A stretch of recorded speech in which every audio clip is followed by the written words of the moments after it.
just basically learning like the ropes of everything, because as I've learned, like being your assistant, like it is about like knowing a little bit of everything to keep you on track, which like everything that's like going on like typically, but like in any sense, like the printer goes down or something like that, like I needed, like people are gonna run to you, but like I need to stop them. And like that was kind of something I learned really quickly, is that like stop people from like just coming to you, and like at least just try to be like that quick barrier. And like as I've grown, like I become a bigger barrier like for entry for people.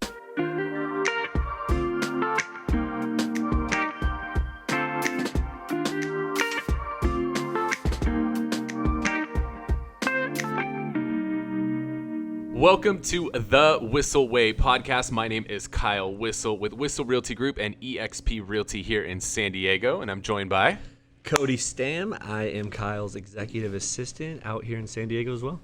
The goal of our show is to give you the tools, techniques, and tactics you need to go out there and crush it in your business, whether that be real estate, mortgage, or really just any business.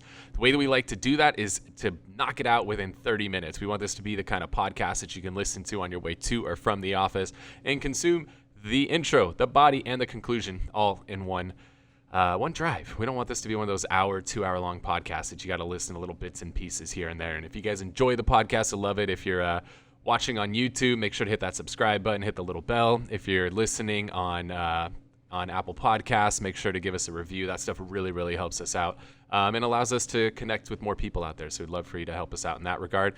And the way that we like to do the show is to really answer questions that you guys have for us rather than us guessing about what you want to hear about. We just listen to what you want to hear about.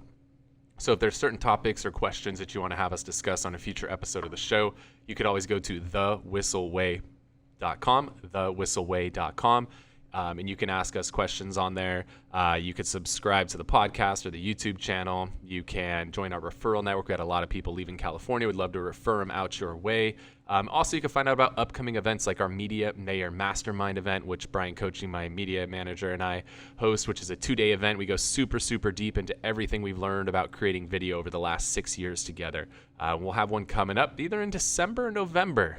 Things are starting to open up a little bit, so we are ready to geek out with some of you guys that want to geek out on video. So thewhisselway.com. All right, Cody. The time is now. No pressure. Feel none. Don't fuck up. All right. So one of the things that a lot of people ask us about is hiring an assistant. And so Brian, our media manager, is on paternity leave. So Cody's stepping in, and he is my assistant. And so we're going to learn a little bit more about that assistant role. I think most everybody knows you've got to have an assistant. There's a saying, if you don't have an assistant, you are the assistant. And if you want to get to that next level, you can't get to that next level being the assistant. So it's very, very important that you have an assistant. I've personally had an assistant in my business since day one. I've literally never worked a day of real estate without having an assistant. I think it's one of the most important roles in the entire business. And I've had good assistants, I've had bad assistants, and I've had downright terrible assistants. And so I want to kind of share a little bit about Cody's role, because most of you guys know you got to have an assistant, but then you're like, all right, I got one. What do they do? And you kind of struggle figuring out, like, what does an assistant do?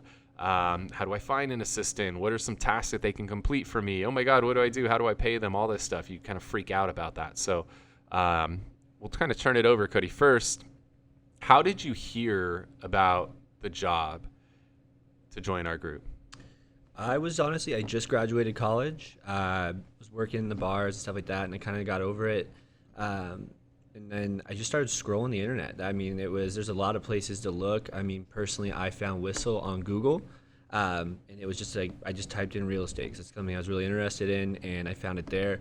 But then as I find it once and you kind of type that in, like you can see then in like Indeed and all these other platforms that are like really useful. So that's, to answer the question, Google's where I found it. Okay. And then you ended up coming across the Indeed posting, I'm assuming? Yeah, it took me there like a long, but like when you go into Google and you just type in like jobs in San Diego or real estate in San Diego jobs, it kind of has it already like laid out for you in a nice platform. But like once you click it, it'll then take you to another link that gets you the Indeed.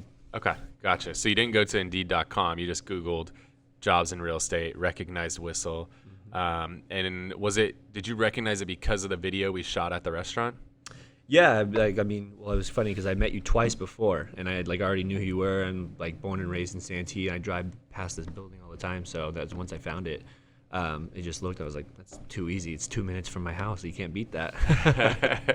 For sure. So the restaurant Cody worked at was one that we actually featured on our show, Everything East County, which, you know, sometimes you never know how connections are going to be made because there's not a lot of people that work in restaurants that want to work in a restaurant the rest of their life.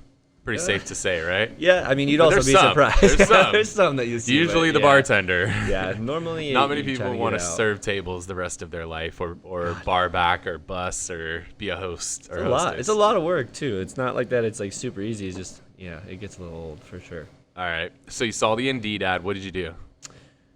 I personally went in. I went in person. I didn't even apply online to start. I looked up your guys' location.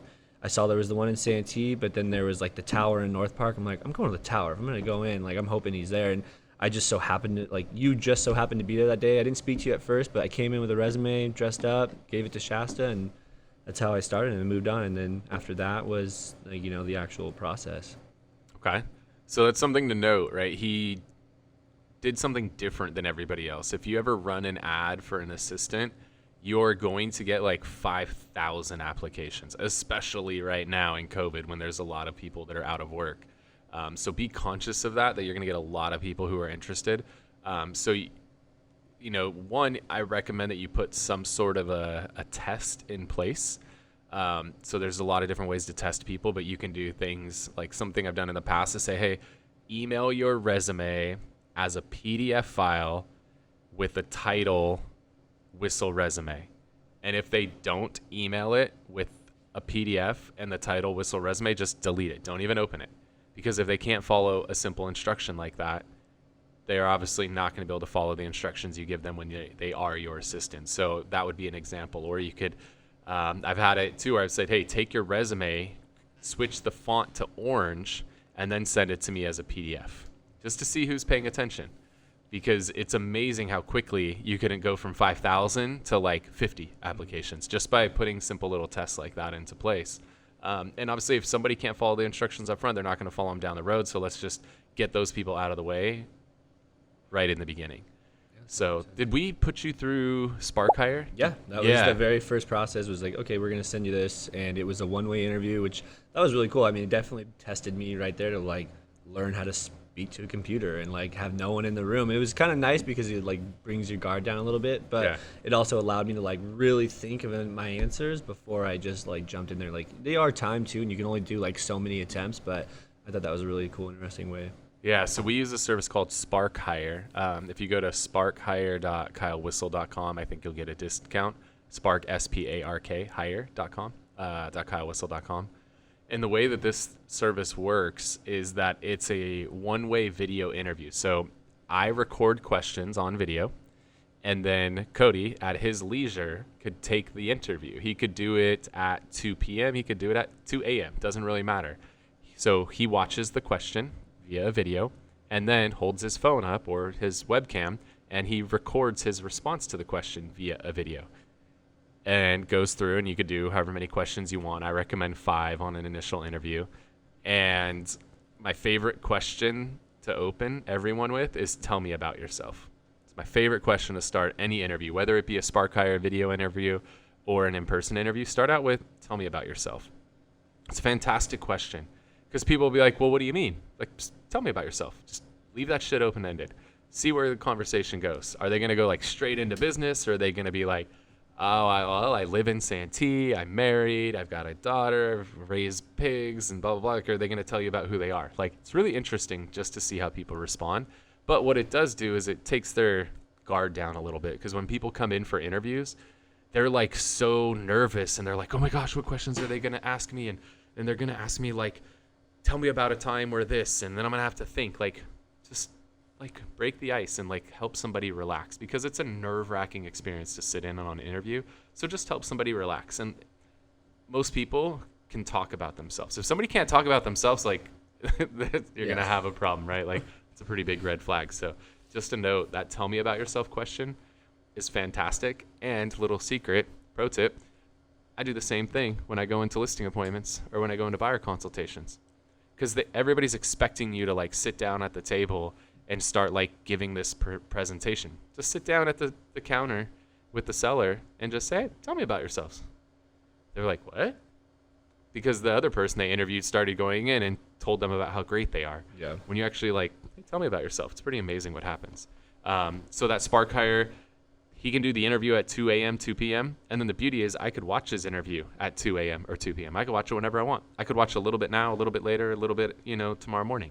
It's a really cool service. So, if you're a smaller team, you probably don't need something like that. But if you're a bigger team and you're working on scaling up, it could be something that could be really beneficial for you. All right. So we did the Spark hire interview. Then what? Then I just got the call back. We met in person, and you realize you pulled a magic trick, right? I pulled a magic trick. No. I mean, you just realized greatness was upon you, and you had to hire me. So that was pretty much it. Shows up with a fucking Buffalo Bills tie. Yes, I did. And that was something that was unplanned, but it worked out in my favor. Now, a good tip would be for anybody like applying to be in this role is really research. Like, something I learned in school is like to really research who you're going to be working for. I did not know that Kyle's family was from Buffalo, but one of my favorite teams is the Buffalo Bills. I had a nice tie that I got from a buddy of mine. Had the Bills on it. It was like one of the first like sparking conversations that we mentioned. I noticed, and it was kind of like, I don't know, just the rest was very like natural. Like once you kind of made that connection in the interview, and like I also knew other things about his show and had like the experience of like meeting you before. And that was in like our first real encounter, and that was after the Spark hire video. Is that the only tie you own? It's not the only tie I own, believe it or not. I have like 3 or 4. Okay. I don't wear them often though. Yeah, another question that's fun to ask is, what do you know about our company, or what do you know about me?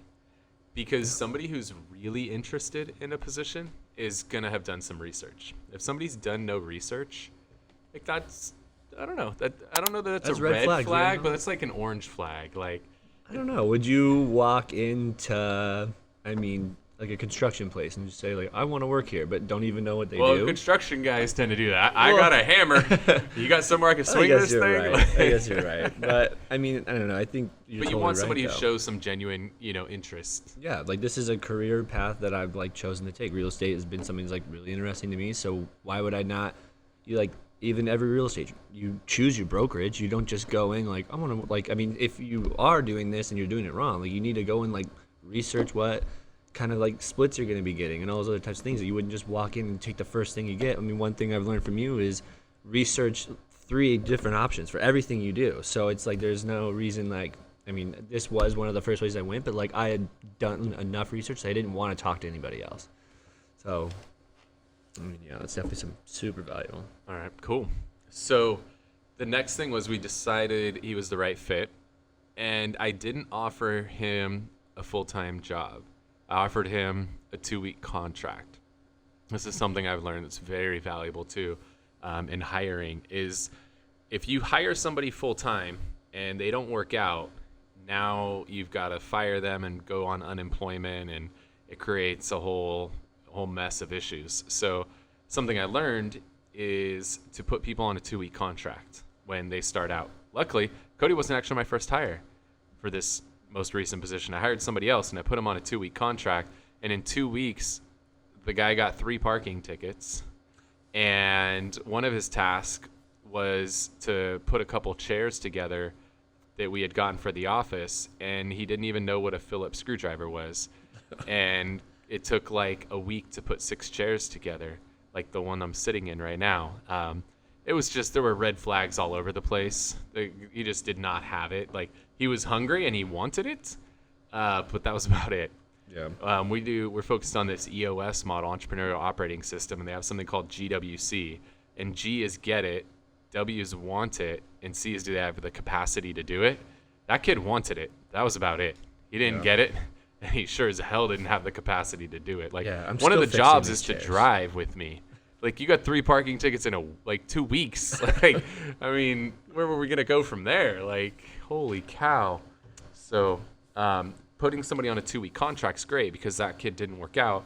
It was great. The 2 weeks were up. Hey, it's been real. Bye. And he got to go on and go for his next venture. And now I didn't have to worry about unemployment or anything like that. So that's just a little trick that you can do when you're hiring people. So we did the same thing with Cody, put him on a 2-week contract. And what did we do in the beginning? Do you remember? You're probably going to remember better than I do.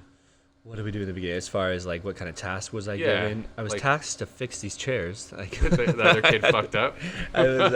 No, I mean it was just a lot of like smaller stuff, and then obviously learning the ropes of like going into your email and like just trying to even sort your email, not answering, not pretending to be you on there for other people. Like it was solely just on understanding like what's in there that's going to be important and what's not, and just recognizing that. And then from there, I mean, it was just a matter of kind of learning from Shasta and doing, just basically learning like the ropes of everything, because as I've learned, like being your assistant, like it is about like knowing a little bit of everything to keep you on track, which like everything that's like going on like typically, but like in any sense, like the printer goes down or something like that, like I needed, like people are gonna run to you, but like I need to stop them. And like that was kind of something I learned really quickly, is that like stop people from like just coming to you, and like at least just try to be like that quick barrier. And like as I've grown, like I become a bigger barrier like for entry for people. And like sometimes if I like you, I'll get you, Kyle. Or sometimes if I don't, like no, he's busy right now. I'll try to help you when I can. So. Yeah, the other thing that I had you do a lot in the beginning too is just my calendar. Like one of the most important tasks that Cody has is to make sure I'm where I need to be, when I need to be there, and that I'm prepared when I get there. Like if nothing else, that's like the number one task, because I'm somebody who's really, really big on timeliness and making sure that I'm, on time or early for everything that I do. And his job is to go in my calendar, make sure, see what we got going on. Like today's a fucking crazy day. I think we have like 8 or 9 appointments today. But his job is to make sure I get to every appointment on time. Like, hey, you got an appointment coming up in 2 minutes, and he can be like, he could push that appointment back, or he could cut me off on the current appointment, whatever we need to do. But making sure that I'm ready also when I get there. So let's say I'm going out to meet with a seller and I have a listing appointment or something, his job's to make sure that I'm prepped for it. Like, hey, did you have time? Do you have the listing package put together? Have you pulled comps? Where are we at? What do you need? And making sure. And then he's even going in and pulling like, hey, it's going to be about a 30-minute drive, so we need to leave by 2:15, if we're going to get there by 3 o'clock. Like he's checking all that stuff. So that is so, so important, because in this business, right, this is a business where just like a commodity. I mean, there's 30,000 realtors in San Diego. If you show up late to that appointment, like there's 29,999 other agents that they could go with. So the last thing I ever want to do is lose an opportunity by showing up late or showing up unprepared. Yeah, that's definitely a big.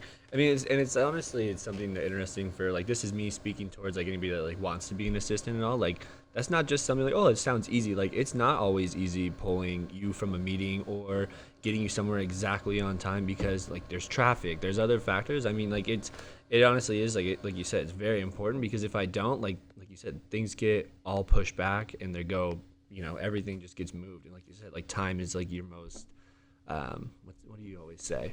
Like time is your most valuable asset. Yeah, it's like literally like once you start pushing it back, I mean, there's your whole day is messed, and then you're like leading into like family time, and I don't know, it's a lot. I mean, sometimes it becomes like a lot of pressure where it's like, dude, or you can't get in the room, and I'm like knocking on the window, like, dude, yeah, it's like all about being persistent sometimes. So, yeah, cool. So we talked a little bit about some of the key tasks. Taking over email is a huge one that you do for me, and filtering that down, so all I have to see is the stuff I need to see. Nailing down my calendar, making sure I'm where I need to be when I need to be there, and I'm prepared when I get there. What are some of the other key tasks that you do for me? Being that barrier, yeah, right? When the agents need shit, like realizing that Kyle's not the guy who fixes the printer. So, I mean, one of the things I like to relate back from like when I worked in the restaurants for like 9 years, and I started off being like bar backs and doing all that kind of stuff. And what I realized is like being that bar back, like doesn't have always like a lot of the glory. But if you don't have a strong one, like if you don't have one that's like competent and like knows how to do a little bit of everything, you kind of like have, a half sailing ship. Like it's a little teetered. And like part of like what I personally do, it's in the background a little bit, is just like always trying to be in on like every meeting, like taking notes during the times that you're talking, and like just having like key, like when you're like thinking about a meeting you had, just trying to be like that extra set of you. and like having like notes and just trying to stay like as current as possible in like your day to day. And it's like that's including like outside of work. Like my phone doesn't really like turn off, and that's not because like I feel like you're gonna get mad or anything, but like I personally think like being always accessible is part of like being a good assistant. Is like I don't really ever think of like a 9 to 5. Like this is a career. This is like where I like being, and this is what I like doing. And if I'm gonna act like, oh, it's 5 o'clock, like don't talk to me anymore, like that kind of to me would be really defeating the purpose of being like your assistant. Because like there's days where I don't have a whole lot to do, and that's cool, it's valuable, or like that's some of like a perk. But the other side of it too, like that means I need to like value that and take it into like if you ever ask me, I'm like, oh yeah, like I had like Monday, I didn't really do a whole lot. Like it might be Saturday, but whatever. Like this is my boss, this is what I'm doing. So trying to be like always accessible, I guess, would be another answer for that. And here's the other thing is when I hired Cody, I told him like, look, you're gonna get to do some insane stuff. Like you get to come to Tom Ferry's office and sit in on a meeting with Tom Ferry's sales team. Or like that mastermind we did. Right. That was and sick. Learn, or even be in the room while we podcast with Tom Ferry. Or we just had a mastermind. We had 50 agents from our EXP group in San Diego, and like super high level mastermind for 2 days, like getting to be in those rooms. But then at the same time, there's going to be times like, hey, Cody, can you go, drop this off at the dry cleaner? Can you go pick up a coffee at Starbucks? Can you go, let the plumber in at the house, right? Like there's that shit too. And I think it's important when you hire an assistant to be upfront about that stuff. Don't like hide and don't pretend like they're not going to have to do that, because if you ask them to do that and that wasn't part of the job description up front, they're going to be like, what the fuck? Like I didn't sign up for this. So like I made it clear. I'm like, look, you're going to have to do some stuff that's not the most fun, but you're going to get to do stuff that's next level fun, and that stuff that people would pay, tens of thousands of dollars to be a part of. And I mean, Cody's in the room. I mean, how many Zooms have you gotten to sit in on today, right? Like, already. Like a handful of Zooms today, just hearing how we pitch things and how we handle smart people, how we handle stupid people. I mean, he's getting to learn, getting to learn a lot today. So hopefully this is beneficial for you guys. I just want to give you like a little insight into, how I found Cody, some of the things that Cody does for me. Last thing I want to hit on Cody is just, what are some things you think are the qualities of a good assistant? Like if somebody's watching this and they're thinking about hiring an assistant, like what are some of the qualities that they should really look for in an ideal assistant? An ideal assistant. I mean, honestly, having great people skills, so being very like personable, because there's times where you're going to have to like call and talk to people, like, finding quotes for things, and like literally just doing enough stuff where like you can't be shy. Like you can't be afraid to pick up the phone when like you tell me to do something like that. You're like, hey, like I need you to call this person. Like I can't be shy. I can't be like curious or like, like I have to know. Another set would just be like that workhorse attitude.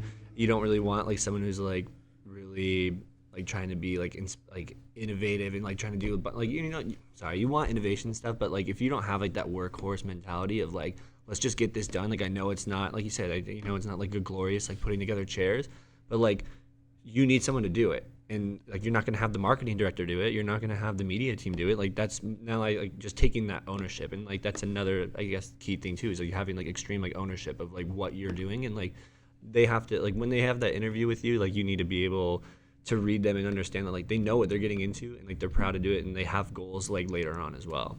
I guess there's like 3 quick ones. Okay, sweet. All right, well, hopefully you guys got some value out of that. The one other thing we like to do in the show is share something with you we like to call the Whissel Widget of the Week. This is something that we utilize in our business that either saves us time, makes us more money, or just helps us have more fun.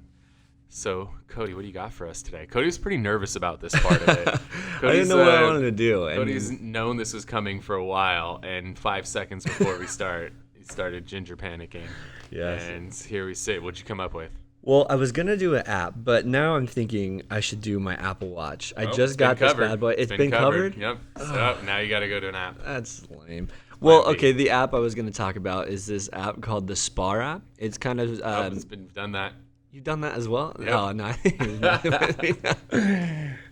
No, I'm going to stick with the Apple Watch. This was a gift. Share your take on the Apple Watch. This is my gift that I just recently got. And honestly, I love it just because it's like that, like instead of like going into your pocket, grabbing your phone over and over again, and like it's a little annoying because it does buzz sometimes, but like you can fix that in settings and trying to control what notifications you get. But like just having like a calendar, like Kyle mentioned, like I needed to be on top of his calendar. Like your calendar notifications hit me up like every 10-15 minutes, like just letting me know. It's just, and then the other thing I like about it is like the fitness app that it has on that. It's pretty cool. It tells you how long you're standing, you worked out, how many calories you burned. So yeah, that's mine. All right. The one I want to share, unfortunately I couldn't bring it into this room because it's a little bit too big. But this is something we incorporated into our business, I think 7 or 8 years ago. And, people always ask like, what makes you different than everybody else out there? And do you really have anything that makes you different? So one of the things we brought into our business is a moving truck. And we decided to invest into a moving truck. It's a full size. It's like the size of, I would say like a medium-sized U-Haul. It's not the tiny one. It's not the giant one. I think it's like 15 foot. But it's got the ramp and the dollies and the whole nine. And it's something that we utilize. It's fully wrapped. It's parked on a very busy street. So everybody coming in and out of the neighborhood seeing it every time they get off the freeway. And we allow all of our clients to use it. So when they buy a house, when they sell a house, we make that fully available for all of our clients to utilize for their moves. Or maybe they need to do a run to the dump, or they need to do a donation run, or things along those lines. We make it available to them.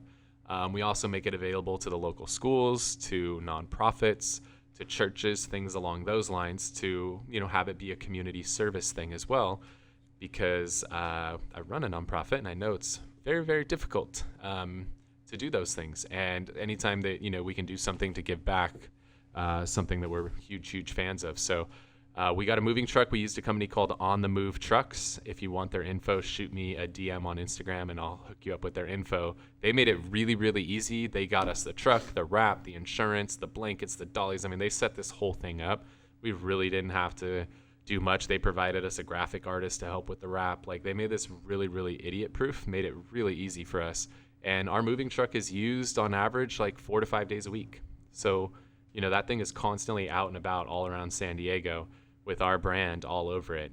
It's been fantastic for our business. It's definitely a very, very valuable tool. So as your business starts to grow and you're looking for unique things, now you're sitting down with a client, and especially people that are selling because they're stressed out, like, oh, this is so tough. Oh my God, what am I going to do? How am I going to do this? You're like, hey, something great with us is we have this moving truck and you can use it and you can take stuff to storage. You can do what you need to do. Like, oh, that's great. That's a real lifesaver.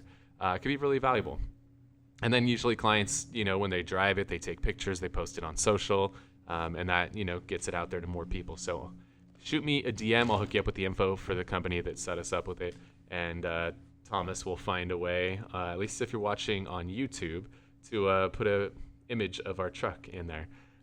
Or if you want an image of our truck, you could DM me as well, and I'll shoot you just so you kind of have a visual, since I couldn't move the moving truck into this room.